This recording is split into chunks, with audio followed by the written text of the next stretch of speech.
Hi class, this is Mr. Chang, and I promised you to give you a video over the weekend to watch. So let's do this together. Lesson 1 on exponent. Since we already did the lesson, we'll just do the homework together.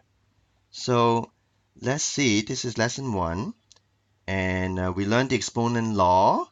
So remember all this law, you learned this before, so this is just a review. And then we did all this example in class. So let's just do some homework together.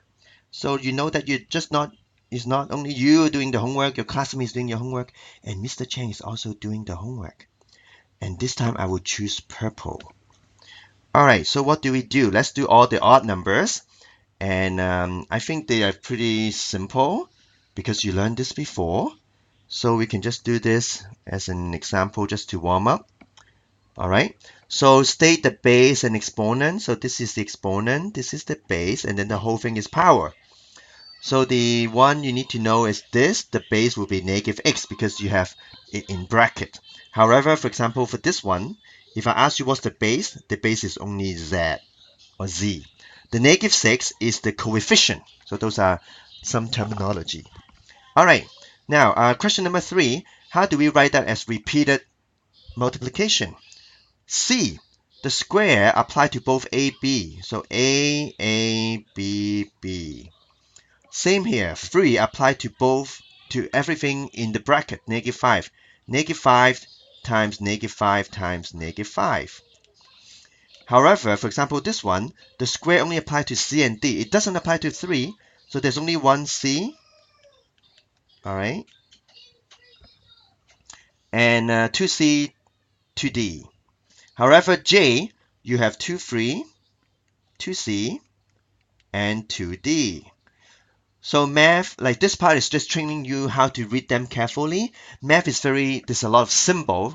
You need to work with all the symbol carefully. It's training you to read the expression carefully and read it correctly.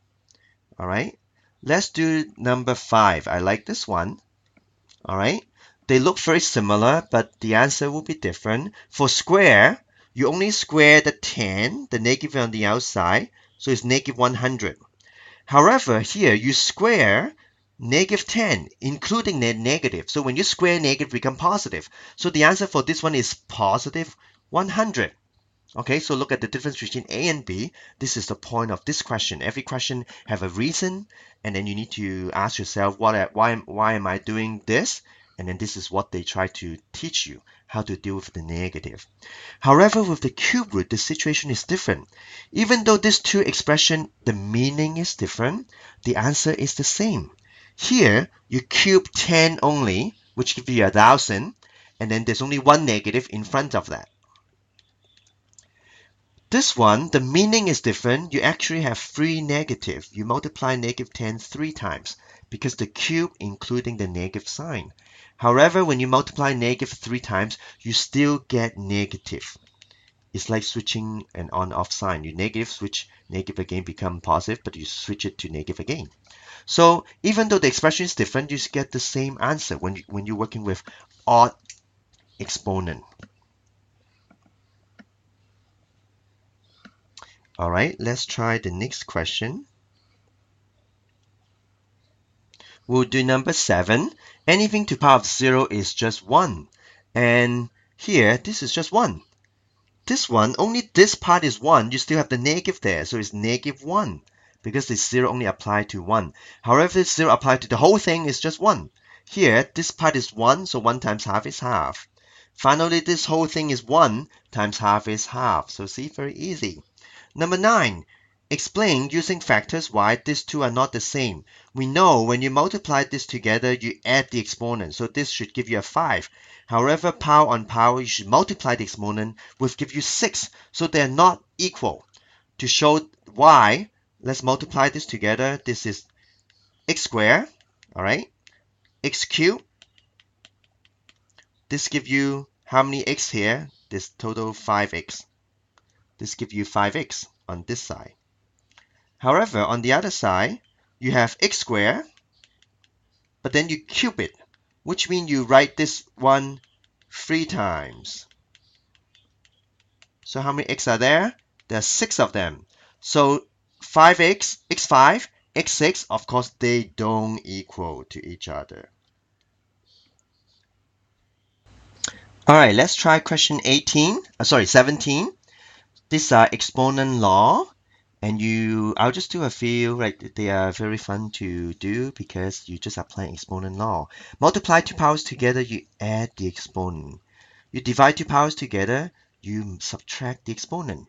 Here, 4 apply to everything. So cube 3/4 is 81, B4, C4. Okay, here with a bracket, without a bracket is very different. This one with a bracket, you apply square to every terms here. So it becomes something like that. Okay, so you can try the rest. Okay, I'll move on to the last one, which is question 21. Okay, use the following information to answer the next question. So we have different expressions here. Write the value of p in the first box. Okay, let's see.